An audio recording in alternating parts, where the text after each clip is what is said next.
Le Petit Jardin hadn't changed in the 2 years since their first anniversary dinner. The same soft jazz played through hidden speakers. The same crystal chandelier cast warm light over white tablecloths. And Maurice, their usual waiter, still remembered that Sarah preferred the table by the window. Tonight, though, something felt different. Perhaps it was the way Michael's knee bounced nervously under the table, or how he kept touching the right pocket of his jacket, where Sarah had found the jewelry store receipt last week while doing laundry. "Your usual champagne, Monsieur Cooper?" Maurice asked, his French accent adding elegance to the question. "Yes, please," Michael replied, his voice slightly strained. "The Dom Perignon." Sarah's heart fluttered. They only ordered Dom Perignon for special occasions. She watched Maurice disappear, remembering how Michael had ordered the same champagne the night they decided to move in together. Her fingers twisted the napkin in her lap, wondering if she should have worn the blue dress instead of the black one, if she should have gotten her nails done, if she should have. "Sarah." Michael's voice cut through her thoughts. She looked up, expecting to see that warm smile she'd fallen in love with. Instead, his face was pale, his eyes fixed on the stem of his water glass. "I need to tell you something." The champagne arrived. Maurice began his usual flourish with the bottle, but Michael waved him away. The cork remained unpopped, the golden liquid untouched. "I've been meeting with Rebecca." 4 words. Just 4 simple words, and Sarah felt the floor disappear beneath her feet. The restaurant's warm lighting suddenly felt harsh, the jazz music discordant. "Meeting with Rebecca," she repeated, her voice surprisingly steady. "For work?" Michael's laugh was hollow. "I wish it were that simple." He ran a hand through his hair, a nervous habit she'd once found endearing. "We've been seeing each other for the past 3 months. It started at the charity gala. She was there, and seeing her again." He trailed off, finally looking up at Sarah. "Last night, I asked her to marry me. She said yes." Sarah stared at the untouched champagne bottle, watching condensation drip down its elegant neck. She thought about the jewelry store receipt, about the hours she'd spent imagining this night going differently, about Charlie waiting at home, probably curled up in his favorite spot on there, no Michael's, couch. "The receipt," she said quietly. "The one in your jacket."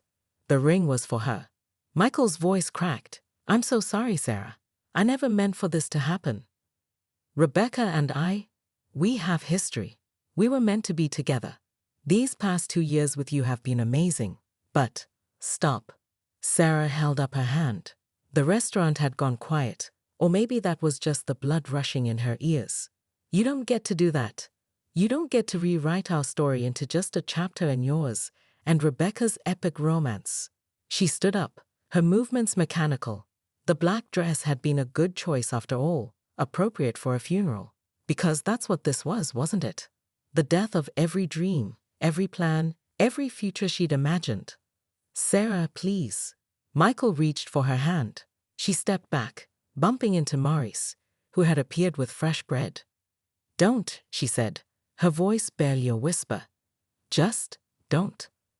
The last thing she saw as she walked out was the champagne bottle still unopened, like all the promises they'd never get to keep. Sarah Matthews prided herself on 3 things: her immaculate case files, her ability to keep her personal and professional lives separate, and her ironclad rule about office romance.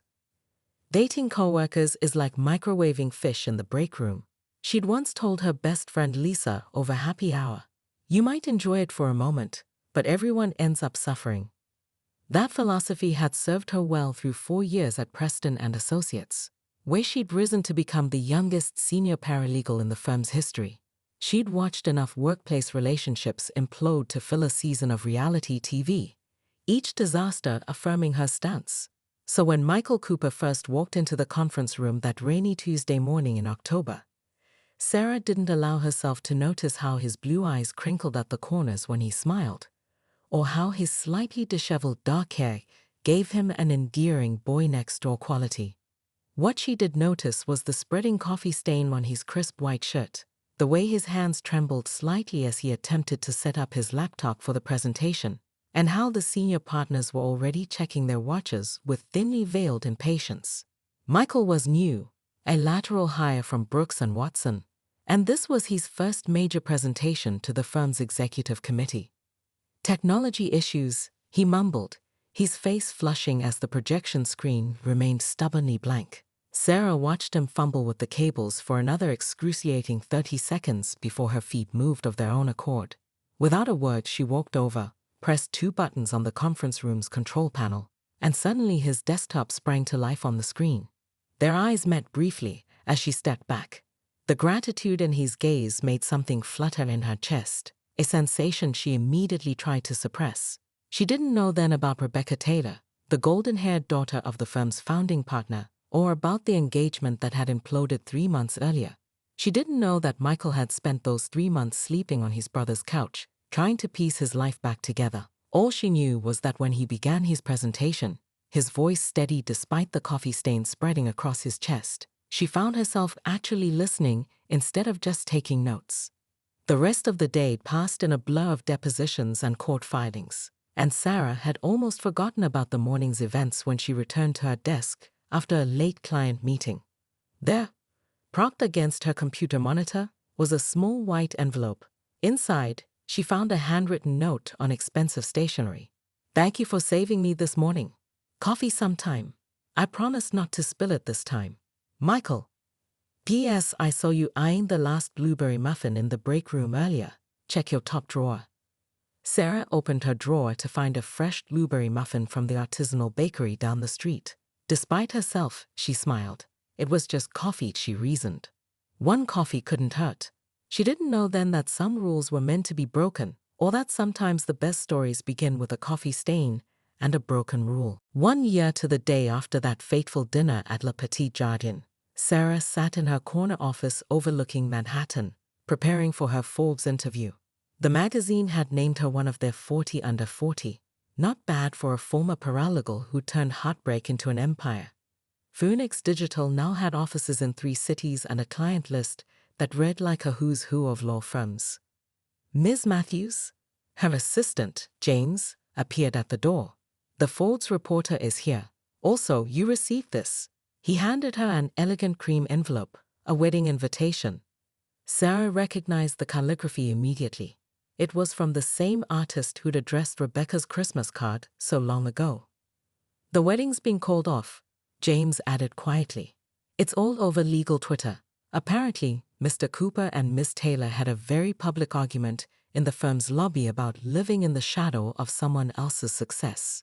Sarah slipped the unopened invitation into her desk drawer, next to the business plan she'd written on hotel stationery all those months ago. "Send in the reporter, please." The Forbes journalist, Emma Chen, wasn't what Sarah expected. Instead of the standard middle-aged man in a suit, she was a young woman with bright blue hair and sharp eyes. "This office is gorgeous," she said, taking in the view. "But I heard your first business plan was written in a Marriott hotel room." Sarah smiled, remembering those sleepless nights. The best blueprints are often drawn in the darkest rooms. The interview flowed naturally. They discussed Sarah's innovative approach to legal digital marketing, her rapid expansion plans, and the recent buyout offer, 8 figures, that she turned down. "There are rumors," Emma said, leaning forward, "that your ex-fiancé and his current partner work at one of your client firms. Did that influence your success?" Sarah thought about Michael, about the last time she'd seen him in the office. He looked small somehow, diminished, as he watched her lead a digital strategy meeting. Rebecca hadn't attended.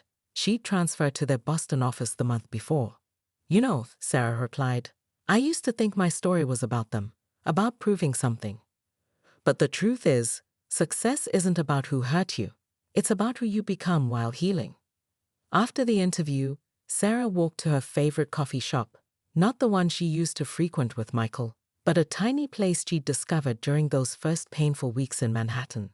The barista knew her order by heart now: vanilla latte, extra shot. Her phone buzzed. A text from Diana. "Saw the Forbes piece online. You've come a long way from that breakfast meeting." Sarah smiled, remembering the scared but determined woman she'd been, sitting across from Diana with a half-formed business plan and borrowed confidence. Now, She was the one mentoring young entrepreneurs, sharing the lessons she'd learned about turning pain into power. That evening, she received another text, this one from an unknown number. "I miss you. M." Sarah looked at the message for a long moment, then deleted it without responding. Some chapters were better left closed. Instead, she opened her laptop and began working on her next project, a book about digital transformation in the legal industry. Its working title, Phoenix Rising: How to Build an Empire from the Ashes of What Burns.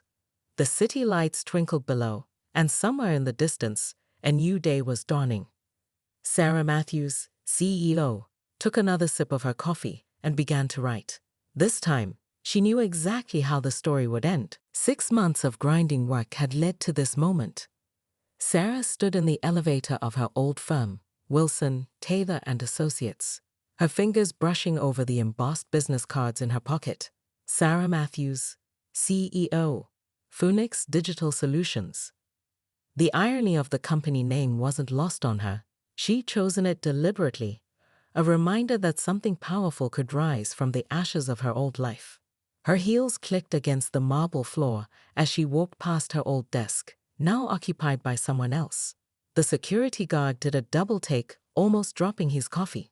She pretended not to notice the whispers that followed her to the conference room.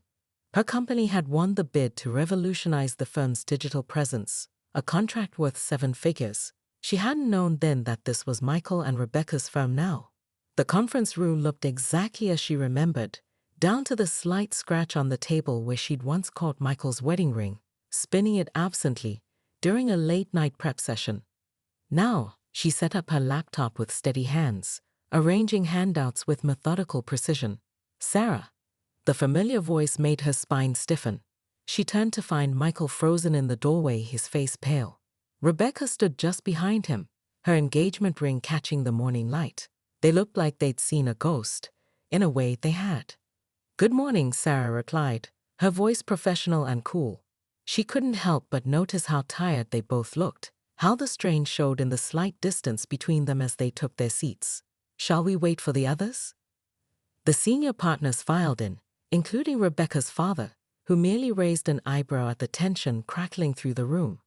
Sarah didn't miss how his eyes lingered on his daughter's hand, where the engagement ring sat slightly loose, as if recently resized. "Let's begin," Sarah said, clicking to her first slide. Her presentation was flawless. Months of preparation and industry analysis distilled into devastating clarity. She showed them exactly how much money they were losing with their outdated practices, laid bare every inefficiency, and presented solutions so innovative that even Rebecca's father leaned forward in his chair. "Your current digital presence," she continued, her eyes sweeping past Michael's stunned face, "is costing you approximately $2.3 million in lost revenue annually. My team can change that within 6 months." "Impressive," Rebecca's father said, studying the projections. "And you built this company in just 6 months?" "Sometimes," Sarah replied, allowing herself a small smile. "The right motivation makes all the difference." The meeting ran for 2 hours. Sarah fielded questions with the confidence of someone who'd prepared for this moment in every possible way. When Rebecca attempted to challenge one of her points, Sarah's counter was so professionally devastating that the other partners exchanged impressed glances. As the room cleared out, Michael lingered, clearly wanting to speak. Sarah busied herself packing up her laptop, her movements unhurried. "Sarah, he started. "Your login credentials will be sent by Friday." She cut him off, closing her laptop with a quiet click.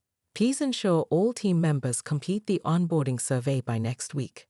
She walked out without looking back, the sound of her heels against marble echoing like applause. In her pocket, her phone buzzed with a text from Diana. How did it feel? Sarah smiled as she typed her response, like writing the perfect plot twist. Sarah didn't go home that night. Instead, she checked into the Marriott downtown, ordered room service she didn't eat, and opened her laptop. While the rest of the city slept, she created a spreadsheet titled Exit Strategy with military precision. By dawn, she had categorized every aspect of her shared life with Michael into columns: take, leave, uncertain, and destroy. Her phone buzzed continuously, first with Michael's calls, then with concerned messages from friends who'd somehow already heard. She turned it off. This wasn't going to be a story of the woman who fell apart. This was going to be something else entirely. At exactly 8 a.m., she called her boss. "I need 5 personal days," she said, her voice professional and steady. "Also, I'd like to transfer to the Manhattan office. The position is still open, correct?" Her boss, surprised by her composure, approved both requests immediately. "Sarah, are you okay?" she asked, concern evident in her voice. "I'm not okay," Sarah replied, surprising herself with her honesty. "I'm awake." She hired movers for 10 a.m. They arrived to find her in yesterday's black dress, hair pulled back, directing them with the same efficiency she used in court preparations. Room by room, she dismantled the life she'd built with Michael. The movers watched in silence as she sorted through memories with surgical detachment. Their shared photos went into a box marked shred. Her coffee mugs, including the Shakespeare one that started it all, were carefully wrapped and packed. Michael's law school hoodie, the one she used to sleep in, went into a donation bag. Each item was a decision, each decision a small step toward freedom. Lisa arrived uninvited, armed with ice cream and tissues. She found Sarah in the bedroom, methodically folding clothes. "Honey, you don't have to do this now," Lisa said gently. "Give yourself time to process." Sarah paused, holding one of Michael's ties, the one she'd given him for his first trial. "Process what?" "How he took 2 years of my life and turned them into a stepping stone back to his ex." "No, this needs to happen now." She walked to Charlie's bed, where he lay watching her with worried eyes. This was the hardest part. She knelt beside him, scratching his favorite spot behind his ears. "You love him more," she whispered, tying a note to his collar that read simply, "Take care of him." Charlie whimpered, sensing something was wrong, but Sarah knew this was right. Some battles weren't worth fighting.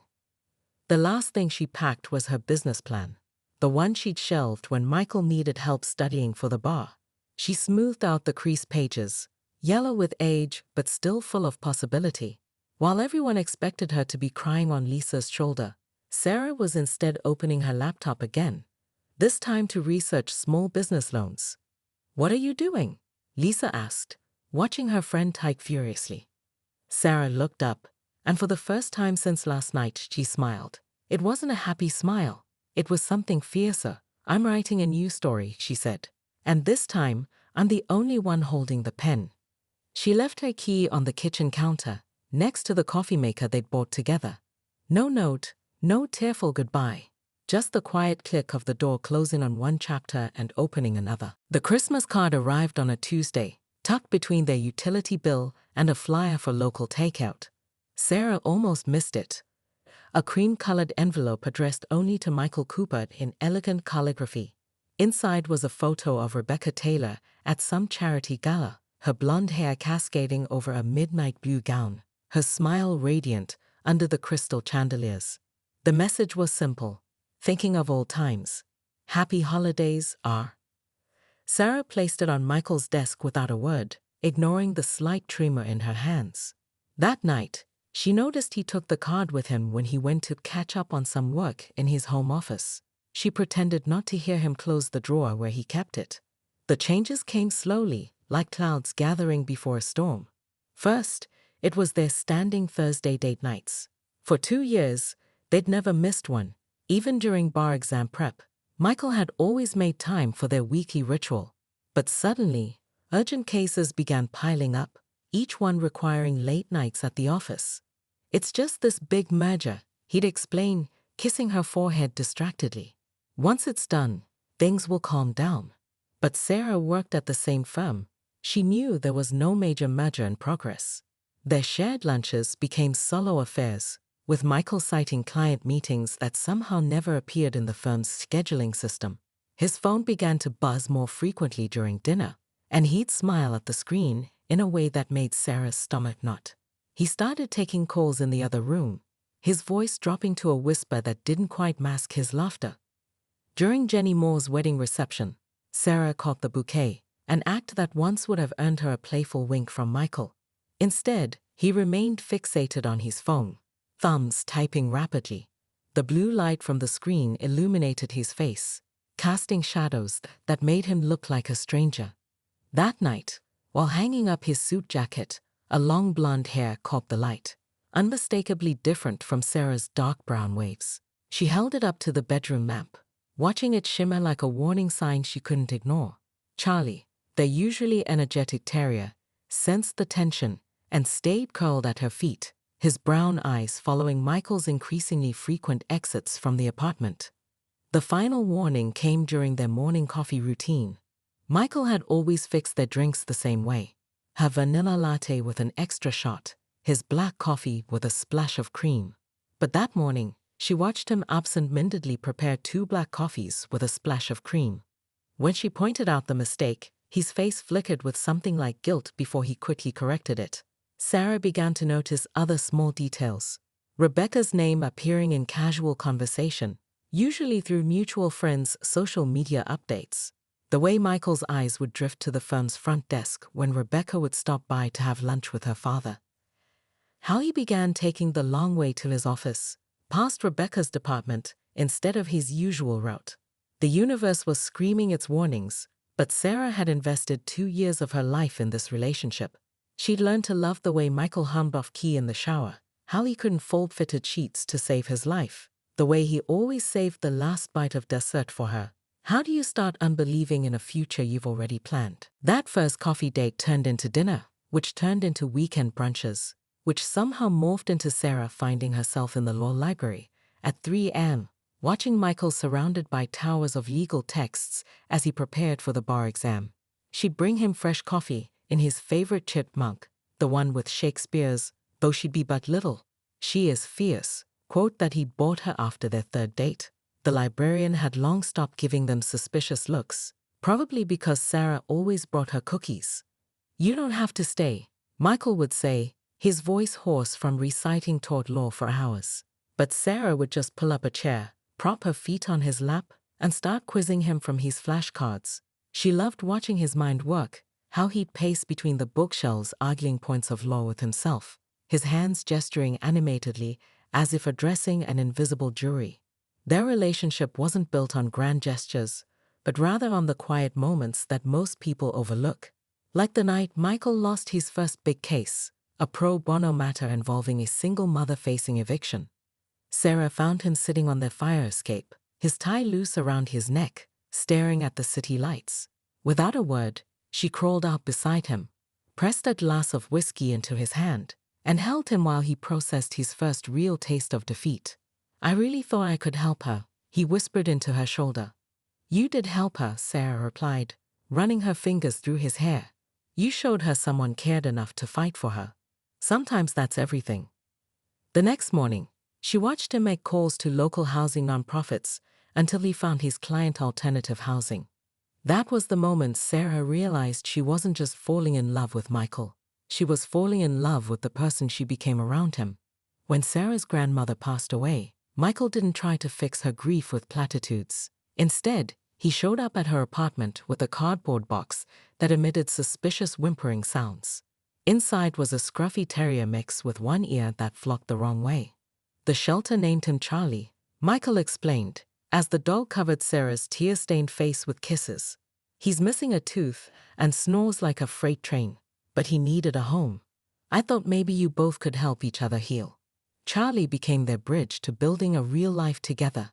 Soon, Sarah's sleek apartment transformed into their home, with Michael's law books mixing with her true crime novels, his fancy coffee maker sharing counter space with her collection of mismatched mugs. They developed routines: Sunday morning walks with Charlie, weekly dinner experiments where they took turns trying to cook. Michael was terrible. Sarah pretended not to notice, and late-night conversations about everything and nothing. "We're going to have the kind of love people write books about," Michael declared one night as they painted their living room a soft sage green, both of them more covered in paint than the walls. Sarah believed him.